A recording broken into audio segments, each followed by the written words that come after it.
Hello student, welcome to you all again in our class. Students, today it's a very good day for you and also for me because today we are going to start our second chapter, that is relations and functions.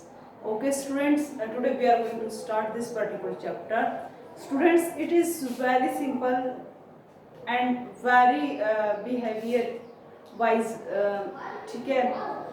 मतलब आप ये कह ले, इसको आप अपनी जो practical day life है उससे काफ़ी रिलेट कर पाएंगे इस चैप्टर को, और अच्छे से समझ भी पाएंगे, ठीक है। काफ़ी इजी है, कंसंट्रेट कीजिए, आपके क्वेश्चंस हो जाएंगे गारंटीड। आपको कंप्लीट कंसेप्ट है जो आपको समझ आ जाएगा इस चीज़ का। तो मैंने इस चैप्टर्स को डिवाइड कर दिया है 4 लेक्चर्स के अंदर।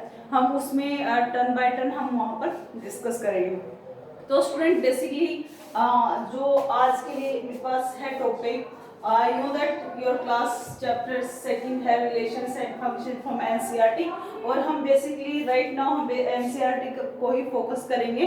कुछ आपको क्वेश्चंस असाइनमेंट के तौर पर मिलते रहेंगे।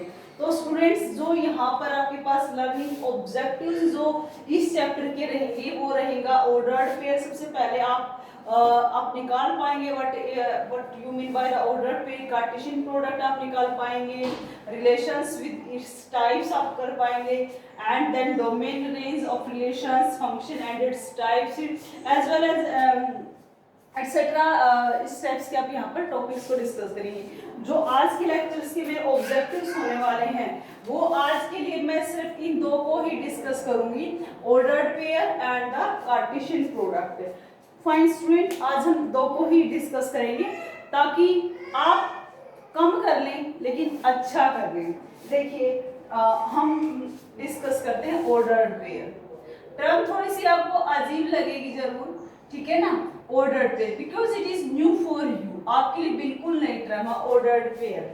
अच्छा, इसके मैं आपको बता दूं, अगर काफी हंसना भी पड़ेगा इस चैप्टर में। देखो, जब शादी होती है तो जो पंडित होता है ना वो क्या करता, पर्टिकुलर हस्बैंड वाइफ के लिए ना कुछ अजीब सी सिटिंग होती है। लाइक जो वाइफ है वो राइट हैंड साइड बैठेगी, जो हस्बैंड होता है वो लेफ्ट हैंड साइड बैठेगा, और उसके बाद वो सिटिंग भी चेंज करता है। और ये चीज़ हर जगह होती है, यानी कि लगा लो इंडियन कल्चर है जो हमारा, वहाँ पर मोस्टली मतलब सेम ही चलता है। तो एक्चुअली ये एक लॉ बना दिया गया है, एक कानून नियम बना दिया गया है संस्कृति के तौर पर कि जब शादी होती है तो दूल्हा एक साइड बैठता है, वही जो पर्टिकुलर है लेफ्ट राइट जो भी है दुल्हन वही बैठती है। तो एक्चुअली ऐसा एक नियम बना देना, वो सीट एक्चुअली फिक्स हो चुकी है, लेफ्ट राइट जो भी है वहां पर डिफरेंट दूल्हा दुल्हन आते हैं, इधर सेम वे चलती जाती हैं। तो ये ही आपका ऑर्डर्ड पेयर है, ये ही क्या आपका ऑर्डर्ड पेयर। क्या है एक्चुअली ऑर्डर्ड पेयर, आप देखिए, आपको समझ आएगा। आप ये कहेंगे let A small a coming from the A belongs to A, means, ठीक है ना, A is any element, A is any element of set A and B belongs to B, that is B is any element of, ठीक है ना, B is any element of set B, then the pair, ठीक है ना, then the pair कौन सा, A comma B is said to be ordered pair, is said to be ordered pair. ये आपका ऑर्डर्ड पेयर हो जाएगा, ठीक है ना, is said to be ordered pair. ये आपके पास ऑर्डर्ड पेयर, यानी कि दो एलिमेंट होंगे, ठीक है ना, अलग अलग सेट के भी हो सकते हैं, सेम सेट से भी हो सकते हैं। ए सेट है, ए एलिमेंट है वो सेट ए से आएगा, बी एलिमेंट है वो सेट बी से आएगा। तो इस तरीके का एक पेयर बनेगा, उसको आप ऑर्डर्ड पेयर कह देंगे, ठीक है ना। जैसे कई बार यूं आप कोई भी एग्जांपल ले ले, जैसे आपने दूल्हा दुल्हन का लिया है, ठीक है, इस तरीके से आप अपनी लाइफ के और बहुत सारे क्वेश्चन एग्जांपल ले सकते हैं। सपोज बाइक राइडिंग करते हैं तो बच्चे आपके फादर आगे बैठते हैं और आप पीछे बैठते हैं। कब, जब आप छोटे होते हो और आपके फादर मतलब अडल्ट होते हैं। ठीक है। आफ्टर सम टाइम, जैसे आपके पेरेंट्स बुजुर्ग हो जाते हैं, आप बड़े हो जाते हैं, तो क्या सीटिंग चेंज हो जाती है, आप ड्राइव करेंगे और पेरेंट्स आपके कहाँ है, पीछे बैठेंगे।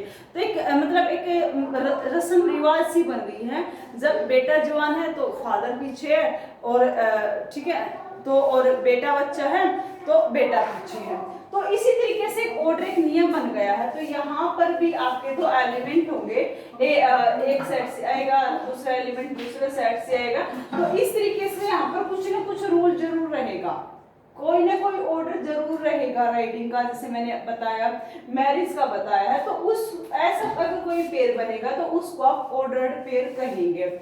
और मैं आपको एक बात और बता दूं, it is not necessary that a comma b is not equals to b comma a।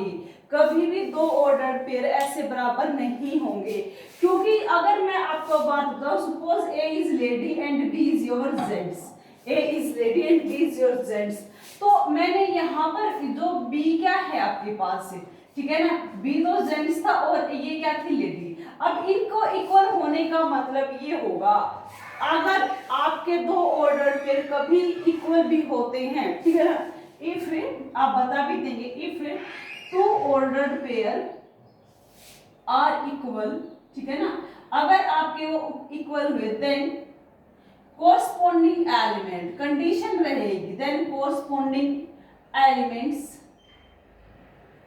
Must be same, ठीक है ना, उसके जो कोरस्पॉन्डिंग एलिमेंट है सेम रहेंगे। मतलब इफ, ठीक है ना, अगर ऐसा होता है, अगर आपके पास किसी ने कहा कि this ordered pair is equal to another ordered pair C comma D, वैसे तो बेसिकली होते नहीं है, अगर फिर भी आपका a कोमा b आपका c कोमा d के बराबर हो गया, तो कंडीशन ये रहेगी यहाँ से, कोरस्पॉन्डिंग मींस फर्स्ट एलिमेंट आपका फर्स्ट के बराबर होगा और सेकंड एलिमेंट सेकंड के बराबर होगा, ठीक है ना। ये आप ध्यान से देखें कि अगर दो ऑर्डर पेयर वैसे बेसिकली इक्वल नहीं होते हैं, अगर फिर भी इक्वल होते हैं, तो ये कंडीशन आपके सामने रहेगी, फर्स्ट एलिमेंट के बराबर होगा और सेकंड एलिमेंट के बराबर होगा। इसी से रिलेटेड क्वेश्चन नंबर 1 जो एक्सरसाइज फर्स्ट का मैं साथ ही डिस्कस करूंगी, ठीक है ना। वहां पर क्वेश्चन में ये बताया गया है कि, ठीक है ना, दिस इज फॉर एग्जांपल, हम क्वेश्चन को भी साथ साथ डिस्कस करते हैं। इसने कहा कि x/2 + 1, ठीक है ना, comma y-2/3 is equals to your 5/3 comma 1/3, they are equal. इसने कहा है ये इक्वल है, then you need to find the value of x।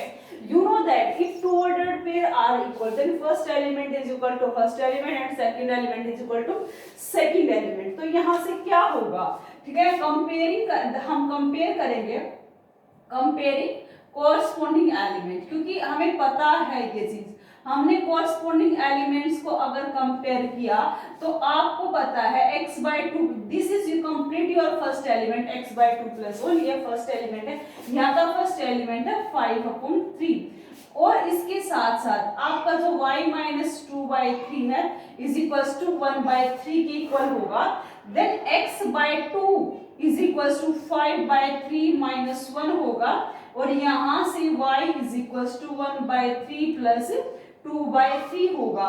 बच्चे यहाँ से x/2 इज इक्वल्स टू, ये आपके पास 2/3 आना है, और यहाँ से x आ जाएगा 4/3 आपके पास, ठीक है, दिस इज योर 4/3, ठीक है, क्योंकि ये मल्टीप्लाई हो जाएगा वहां जाकर। इसी के साथ y होगा, जो y is equals to, this is your 3/3, मेरे पास क्या हो जाएगा 3/3 means y is equals to 1। ये मेरे पास इस तरीके से x और y की वैल्यू आ जाएंगी यहाँ से।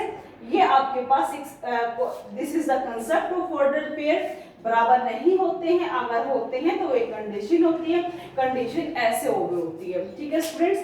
अब मैं जो मेरा नेक्स्ट है दैट इज कार्टेशियन प्रोडक्ट। आज के जो मेरे पास सेकंड है टॉपिक है वो क्या है मेरे पास, कार्टेशियन प्रोडक्ट। आज हम डिस्कस करेंगे, second is your Cartesian product. Cartesian product actually होता क्या है इसको क्लियर करने के लिए मैं एक यहाँ पर पहले एग्जाम्पल रखती हूँ, उसके बाद हम इसको डिटेल में करेंगे। लेट मैंने कहा आपके पास this is your A is a non empty set and this is your B it is also a non empty set. Suppose set A having 3 element 1 2 3 and set B having suppose 2 element L M. ठीक है ना, ये मैंने ले लिया है ए और B. मैंने क्या लिया है यहाँ पर, मैं चलो राइट भी कर लेती हूँ इस चीज को। ठीक है ना, लेट ए, ठीक है ना, जो कि क्या है यहाँ, या तो इन जनरल लेंगे let A B, A and B दोनों ले लेते हैं, A and B are two non empty set, are two non empty sets. ठीक है, ये मैंने लिख लिया नॉन एंड एम्प्टी सेट है। तो यहाँ पर मुझे करना ये होगा, ठीक है ना, जो एक्चुअली कार्टेशियन प्रोडक्ट में ये होता है, जो आपने दो सेट लिए हैं, ठीक है ना, इस सेट का हर एक एलिमेंट इस सेट के हर एक एलिमेंट से एसोसिएट होता है। Every element of set A is associated to each and every element of set B। ये डेफिनेशन है, ठीक है ना। हम लिख सकते हैं यहाँ पर every element of set A, ठीक है ना, is associated, ठीक है, with every element of set B, ठीक है ना। देन द कलेक्शन जो होगी, देन इस तरीके से ऑर्डर्ड पेयर मिलेगी, then collection of all ordered pair, ठीक है ना, all ordered pair is defined, ठीक है ना, देयर कार्टेशियन प्रोडक्ट, ठीक है ना, वो उसकी कार्टेशियन प्रोडक्ट को क्या करेंगे, डिफाइन करेंगे। अब देखिए ये आपकी वैसे डेफिनेशन आप समझेंगे यहाँ से बेटर।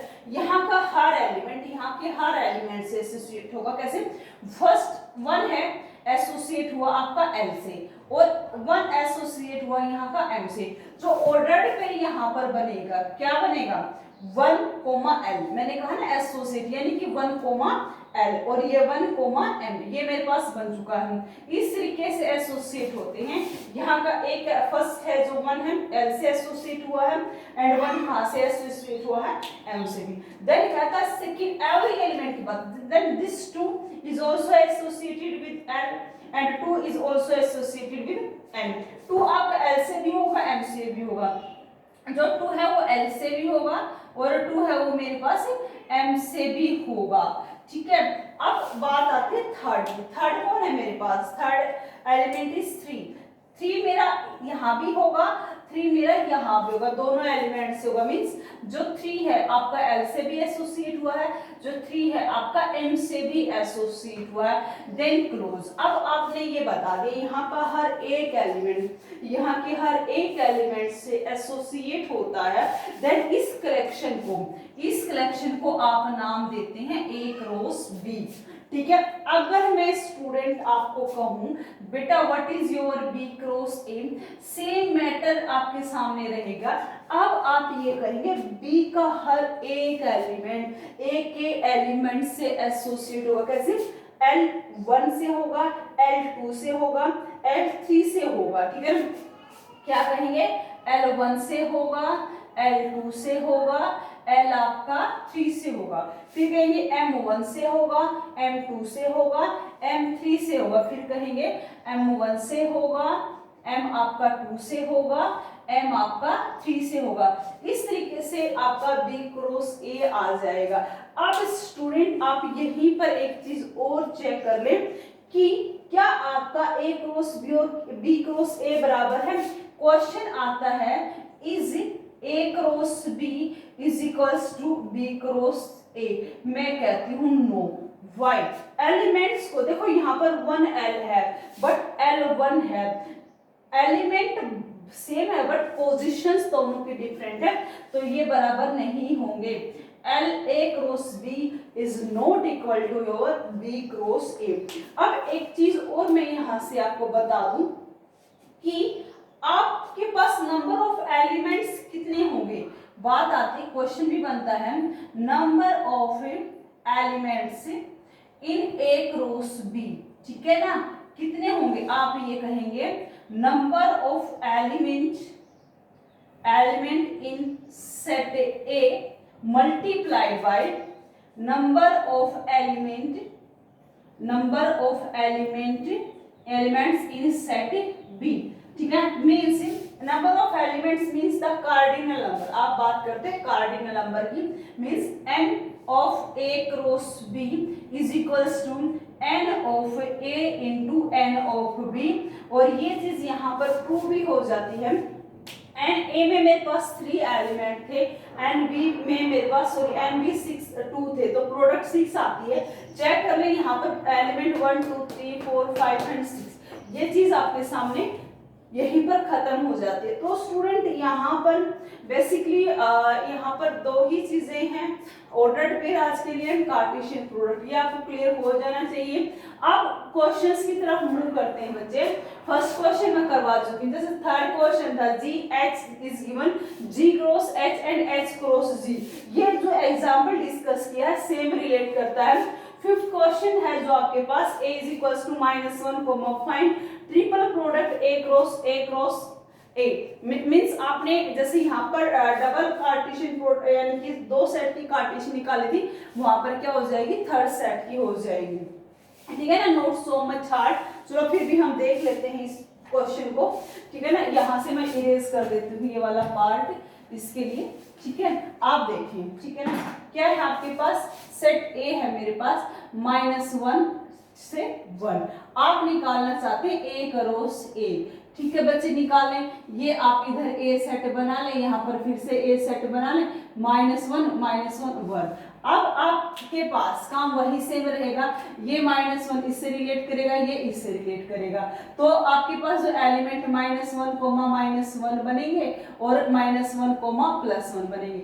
अब ये बात आपके पास हो चुकी है। अब आप कहेंगे जी दूसरा एलिमेंट, ये इससे भी रिलेट करेगा, ये इससे भी रिलेट करेगा, मतलब 1, -1 एंड 1, 1 आपके पास। This is your A cross A आ चुका है। अब आप कहते हैं कि मुझे निकालना है ए क्रॉस ए। बच्चे इसको आप राइट कर सकते हैं, ए क्रॉस ए, ब्रैकेट में आप ले लें ए क्रॉस ए, मीन्स आपने जो सेट लिया है इधर ए सेट होगा और यहाँ पर जो सेट होगा जिसको आप बी सेट लेते हैं वो आपका ए क्रॉस होगा। This is your -1 +1। इसके एलिमेंट्स आप यहाँ पर ले आउट कर देंगे। क्या जो भी आपके पास एलिमेंट्स आए हैं हम ले आउट करेंगे, -1, -1। सेकेंड इज -1, 1, ये 1, -1। This is your 1, 1। और अब यहाँ से आप मैपिंग बना लेंगे। क्या बना लेंगे, आपके पास सेम अब रिलेट करते चलेंगे आप एलिमेंट्स को करना। ये -1 यहाँ भी और यहाँ भी सभी से रिलेट करेगा, तो फर्स्ट एलिमेंट यहाँ होगा। ठीक है ना, -1 अब ये -1 इससे करेगा। ठीक है ना, -1 +1। अब ये यहाँ पर जाएगा, क्या आएगा, -1 1 देन लास्ट में -1 1 एंड 1। अब ये वाला जो आपके पास एलिमेंट है सेकंड, ठीक है ना, अब ये वाला यहाँ पर भी जाएगा, ये इधर भी जाएगा, इधर भी जाएगा, इधर भी जाएगा, तो ये आपके पास बनेगा 1 -1 ठीक है ना, 1 -1 1 1 1 -1 and 1 1 1। This is your triple cross product आपके सामने ये आ चुकी है। देन 7th क्वेश्चन जो मैंने कहा था आपके सामने था, यहाँ पर ए से बी दे रखे थे, आपने निकालना। बच्चे यहाँ पर आप बेसिकली निकालेंगे, पहले आप बी इंटरसेक्शन सी निकाल लीजिएगा। ठीक है ना, फिर जो भी सेट आएगा उसकी ए से क्रॉस कर दे, फर्स्ट साइड आ जाएगी, देन ए क्रॉस बी निकाल लो, एक क्रॉस सी निकाल दो, देन आप उसका क्या ले लेंगे, इंटरसेक्शन ले लेंगे। In the same way of 10th question it's very easy, आप ऐसे ही आप उसको कर सकते हैं। This is all about your order pair, Cartesian product and the related questions. Students I think यहाँ पर आपको कुछ भी प्रॉब्लम नहीं होनी चाहिए, because it is not so much hard, it's very easy. ठीक है ना, take it easy, enjoy it, fun it. ठीक है ना, हैव गुड डे, बाय।